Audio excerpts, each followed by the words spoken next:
Michelle is here. I told you guys I wanted to talk about growing your own food. So Michelle is going to explain to us the storage requirements about growing your own food and the effects of climate change. And then next week, there'll be a part 2 to this segment. And Logan will be here and explain to you how to grow your own food if you live in an apartment.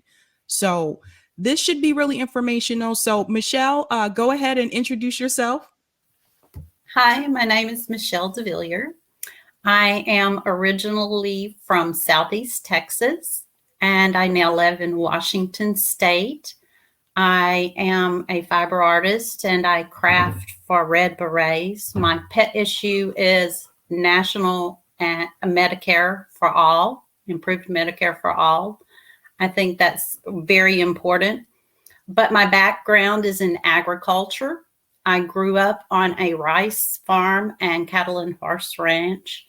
And so that's pretty much who I am and where I'm coming from. Awesome. So Michelle, the first question I have for you is, what would you say are the easiest crops to grow? Because I know some people have been asking me this, like, where do they start? Like if they're just beginning and they're trying to grow their own food. I would say the simplest thing would be salad greens because they have a shallow root system. They recrop. You can like cut them and they'll come back. They're easy to take. I know you said you had a guest that was going to do apartment living. You can put them like in small containers. So did you have a question? Oh, no, go ahead. I didn't know that. One of the things that I was going to do, I don't know if you couldn't do it in an apartment on a balcony because it's going to be heavy. But you can take the children's swimming pools, the little wading pools that you get at like the dollar store for just like $4 or $5, put soil in them, perforate the bottom with a knife, poke some holes in it so you get drainage. And you can put your soil in there and then you have a weed-free area that's already contained. You don't have to build any framework. It's just a cheap, easy way to go. That's good to know. Which crops would you say grow the fastest? Salad greens. The salad greens Definitely also? Salad greens. Salad greens are going to grow really fast. If you want to do something like tomatoes or any of the peppers, you're going to need a deeper rooted container because you have a deeper root base. Mm-hmm. Think about it this way. What you see above the ground, you're going to see an equal amount generally below the ground in a root system. So imagine that. Now your root system can grow around in the pot. You don't want it to get root bound. But I mean, if you've got a great big plant, you don't have to have that much space for your root system. You just have to be aware that there is that much material, that much growth in that pot. It's just not as spread out as the leaves and the branches are. Interesting. So, there's a question here in the chat from Walter. He says, how do I grow potatoes and where do I get potato seeds? Good question, Walter. Okay. Potatoes don't grow with seeds. You're going to take a chunk of an old potato that has like an eye on it because the eyes are where your new growth is good. That's actually your new plant starting to shoot up and it will put roots out and everything from that. So you'll take a potato and quarter it, but potatoes, I want to caution you about potatoes. You need a large area and a very deep, well-worked ground soil to plant into because your potatoes are tubers. So all your potatoes are going to be down in the ground underneath the plant. You understand? If you have a bunch of rocks in your soil, that's going to deform your root system. It's also going to deform your potato, which is okay. I mean, it doesn't change the taste of it. It's just, it's going to be a little more difficult to dig them up. They're a fairly early planted plant also. Salad greens are early. Different crops come off at different time. So if you grow, say, salad greens early on, you can grow a different kind of crop later on. You can also double crop things. If you want to grow, say, fruits, and you get a big container, you can plant like a blueberry bush in it, and then down around the bottom of it, you plant strawberry plants. So in the same container, you have two different fruits, and they come off slightly at different times. Your strawberries should come off before your blueberries and then continue to produce throughout the time that your blueberries produce, unless it gets really hot where you are. That's a good point. Thank you so much for that. So one of the things that's come up, I mentioned this on Twitter. I know you saw it, obviously. I was like, we need to learn how to grow our own food because now Joe Biden's talking about a food shortage possibly coming our way. And this is something we've been saying to people a lot on RBN. We really need to stop relying on these grocery store chains. Like we need to learn how to take care of ourselves just in the event that there is no food at those grocery stores. And how do we know how to do that? But one of the things that came up in that thread, someone mentioned, you were one of them as well, but another person also mentioned this. If you're going to grow food, you need to learn how to store it. So the question I have for you is, how do you store fruits and vegetables? And I'll pull up the chart for this as well. Okay. That's the chart is going to tell you there's a large variety of ways to store things. And it basically is going to have to do with what a chemical gas that's formed called ethylene. And that is the gas that ripens fruits and vegetables. So if you have things like avocados and bananas produce a lot of this gas. So if you get them in close proximity, they're going to produce a lot of gas. It's going to ripen really fast. Other things like blueberries and blackberries, they don't produce much of it at all. There are other factors when you think about storing things as well. You need to think about whether or not they need to be refrigerated. And there's no real rule of thumb. I will tell you that berries, by and large, need to be refrigerated.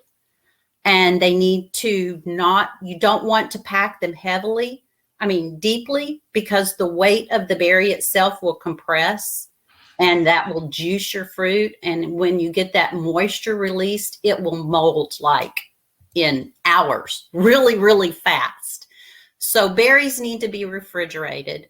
They need to maintain an airflow. That means you don't want them closed up in a plastic container. You want them to be able to breathe.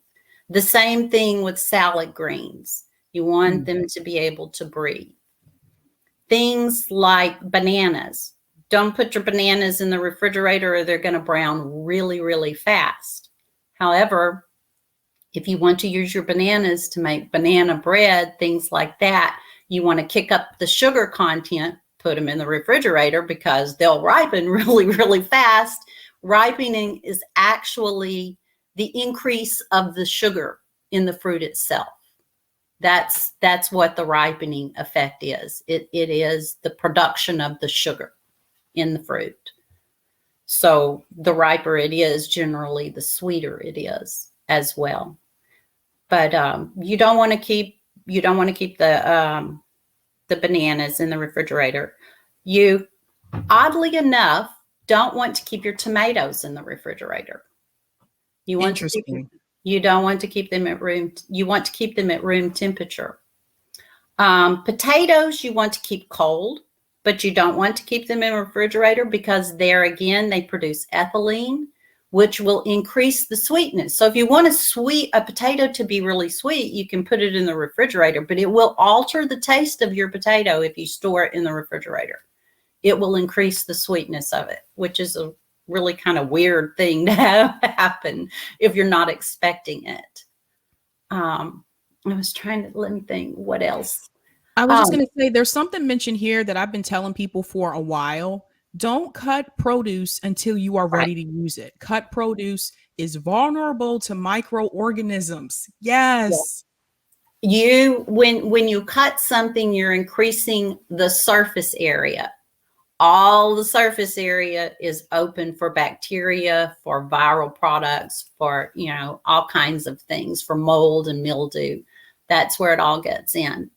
It bruises. So yes, and also do not wash it. That is another thing you do. If you wash it, dry it before you refrigerate it. But be sure it's really good and dry. So yeah, that is a very, very important thing. I'm glad you brought that up. I was going to mention it. Yeah, because I've seen people do that a lot. Like they'll cut up like fruit the night before and then they're like, yeah, I'll use that for the morning. And I'm like, yeah, you're not really No. supposed to do that. You're not really supposed to do that. If you're going to cut up fruit like that, like bananas, or if you're going to cut up avocado, which is a fruit, things like, put a little lemon juice on them, a little acid to keep them from browning. Same thing with potatoes. Also, if you're going to cut up potatoes, put them in water, submerge them in water. It'll keep them from browning. It'll also keep them from dehydrating before you cook them. Like if you're chopping up a bunch of potatoes to make hash browns or to make French fries or, whatever you're going to do with them.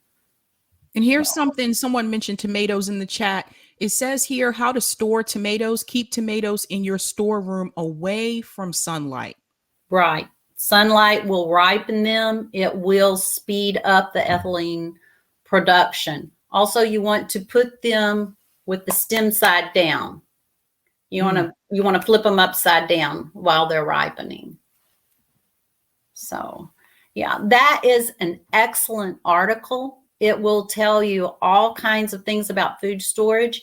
It is geared towards restaurants, but if you read through it, it is completely applicable to the household storage methods. It's not talking about anything any different. It's just a really, really good source of information.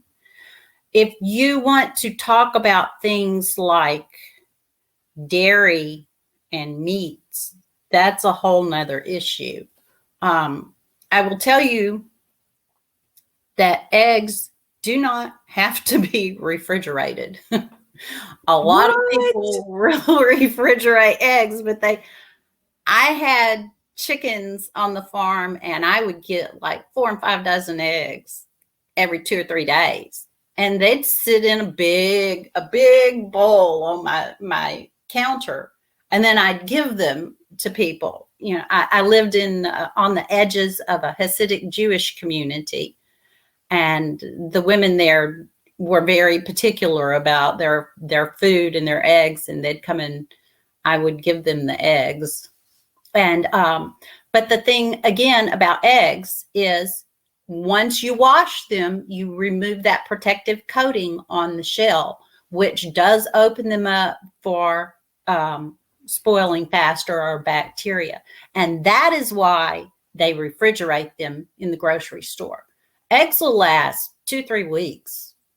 Eggs are long lived products. They will last a long time. So wow. There's something here about cucumbers too. And this is something I started doing about a year ago. A friend of mine told me about this. To keep cucumbers fresh, wrap clean and dry cucumbers in a paper towel and place them inside a plastic bag. That's exactly what I do with them. Because cucumbers will, especially once you cut it and you don't use the whole cucumbers will go bad like that. Right. I am not a big cucumber fan, so that's one I don't really know a lot about. They grow like mad down where I am. I just don't care for a cucumber too much. Now I have a question in reference to fruit that you grow. Could you possibly freeze the fruit so that, like, for example, for my smoothies, I buy frozen fruit. Could you grow the fruit and then freeze it and then throw it into smoothies, or not Absolutely. so much? You can? Okay. Absolutely. And in fact, that is a wonderful way to do if you have a good crop, is to freeze it. And my recommendation on things like that, You want to make sure when you freeze your fruit, like blueberries or blackberries, any of the smaller berries, make sure they are completely dry. And if you freeze them like that, they will come out like little individual pieces of fruit, just like when you first picked them, only frozen. If any moisture gets in, then they're going to clump together. But yeah, that is a great way to save fruit. That's a great way to save anything. When you talk about freezing vegetables, a lot of times you'll want to blanch them, which is just to put them in boiling water just for a second or two. That gets rid of any of the bacteria. It also seals the color in them, the chlorophyll. So that's something that if you're going to freeze those kind of things. I've actually made cheese and things too, which is an interesting thing to do. I highly recommend that you use pasteurized milk. Yes. I think it is a very, very dangerous thing to use unpasteurized milk. I know you can do it, and a lot of people do it safely, but if you don't know what you're doing and you're not the one that's collecting that milk and you haven't seen how it's collected, I just would not trust anyone. I just wouldn't. That's incredibly dangerous. Thank you so much for saying that. Another question I had for you, and guys, I put the link to this food storage chart in the chat. I'll place it here again for those of you who just joined. That way you can access that later on if need be. But another question that I had for you is, what about climate change? How does climate change, or currently right now, how is it affecting crops? It is devastating large crops right now. In fact, farmers buy what they call crop insurance. When my father was farming in the 60s and 70s, you didn't insure your crop. Come the 80s, you started insuring your crop. And now nobody will farm. You can't get a loan to put a crop in unless you buy insurance. And the reason that it is having such an effect is water related largely. It comes down to, are you having a drought? Are you having a flood? It's not just temperature related. It's more climate, water related. And that is a huge thing going forward. Your temperate zones are going to shift. Your hardiness zones, where you plant. When you look at the map of the United States, you will see that there are color bands, and each of those bands relates to a group of conditions that allow you to grow certain types of plants. That's all shifting. Everything is going to move north. The band is going to move north. Texas, I am afraid a large part of Texas is going to become the new Dust Bowl. I really, really believe that. It's already started, and it's been going on. It's been going on for decades. I mean, it's not anything new. The acceleration of it is huge. If you are planting your garden, it's a lot easier to control those kind of things in a garden, especially if you are doing container gardens, because if you get a flood, well, you can put your container up on cinder blocks or something, elevate it a little bit. If you have a drought, then you can, you can water small areas. When you're talking about farming, they are taking water out of the rivers. They're taking water out of the aquifers. I know at one point, California was taking water from Texas to water to all of that agricultural land. California should be a desert. That agricultural area that produces the bulk of our food, they're almost done for. I don't know how they afford the water there. Watering your crop is so expensive. I'm talking to water a crop of rice is like $300,000-$400,000 just for the water to put on the field. Oh my gosh. I It's mean, getting here, cost prohibitive, and we need that water to drink. So we're yeah. going to be competing with agriculture for our drinking water. We already are. I don't know how that's going to be resolved. States are going to fight over water. Are you going to dam? Is one state going to dam the Colorado River and then the states below it don't get any water? Oh, you talk about some angry people and some legal fights. That's already happened. It's happening now. It's going to continue to happen. Yeah, there was a woman that came on a couple weeks ago when she said that Bill Gates has been stealing water from her town. And a lot of people don't know about it. She's in Arizona. I forget the name of the town, but this is the shifting planting zones picture here. So Yes. you can see this is what Michelle is referring to. You can see the shift happening. This is very important. And in reference to water, because this is another question that has continued to come up. Water is obviously going to be a huge problem, like in the future, and well, maybe not that far in the future. Mm-mm. Is there a way that we can conserve water or that we can effectively store water? Because some people have said you can't store water because there's bacteria or whatever. And then some people live in states where it's illegal to collect rainwater. I've heard that. That's insane. That's just insane. Yes, you can store water, and you can store water for years. You have to do it in sealed containers. If you break the seal, then you're opening it up for bacteria to get in. You have to make sure that you're doing it in the right kind of container. That is you're talking something that's much more difficult to deal with. And storing water is going to be a problem to be dealt with on a larger level in society.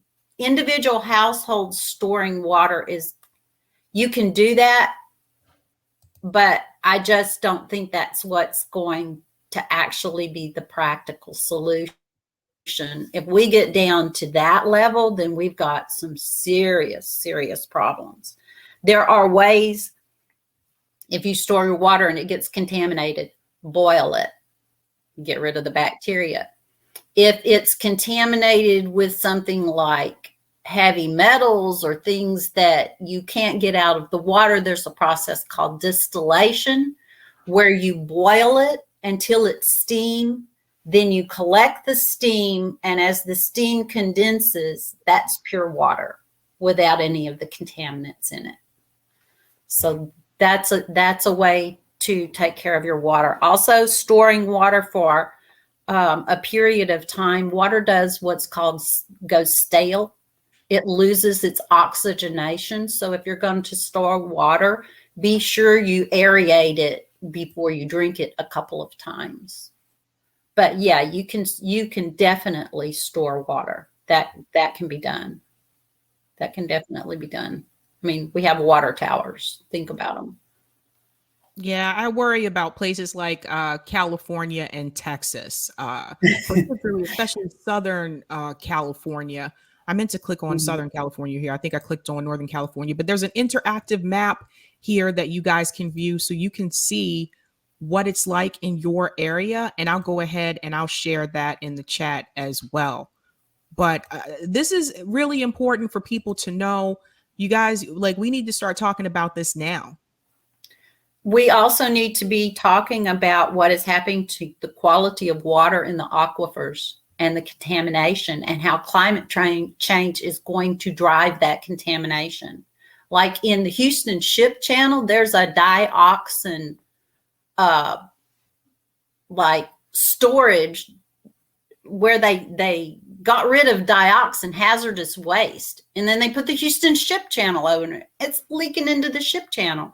When I was in organic classes and taking chem classes in Houston, we were doing labs. The specific gravity of water, what everything is based on, is 1. We had what we called floaty water because Houston's water specific gravity was lighter than 1. That's because it had petrochemicals in it. Mm. That's a huge, huge issue. And if you've got agriculture, you've got runoff of all kinds of chemicals. pesticides, herbicides, farming practices are going to have to change, and Bill Gates buying up farmland is a huge, huge issue. Yeah, I know. I've been talking about that quite often. It's a scary problem. DFO said, "Hey Sabby, what are the cons about growing veggies?" You get a certain thing at a certain time of year. So you have times of year where you're going to have to grow different kinds of vegetables. And there is why you need to know how to store them. Do you want to freeze them? Do you want to can them? How long are they good for? That article, I can't tell you about everything. There's so many different things and so many factors, but that article that you put in the chat is an excellent reference for that. Awesome. Michelle, thanks so much for coming on. I really appreciate it. Sure. All right. Have a good rest of your show. Thanks. Talk to you later. Okay. Bye-bye. Okay, guys. I hope you take that information in and pass it on to friends and family members of yours as well. Like I said, there will be a part 2 to this next week. Logan is coming on and he's going to tell you how to grow food if you live in an apartment. And I've seen Logan do this before. He lives in an apartment in New York City. And I'm like, okay, if Logan can do it and he's in New York, you know, a lot of people rent and live in apartments. So people need to learn how to do this if you don't have a yard, right? And of course, there's also community gardens, but not everybody has access to that.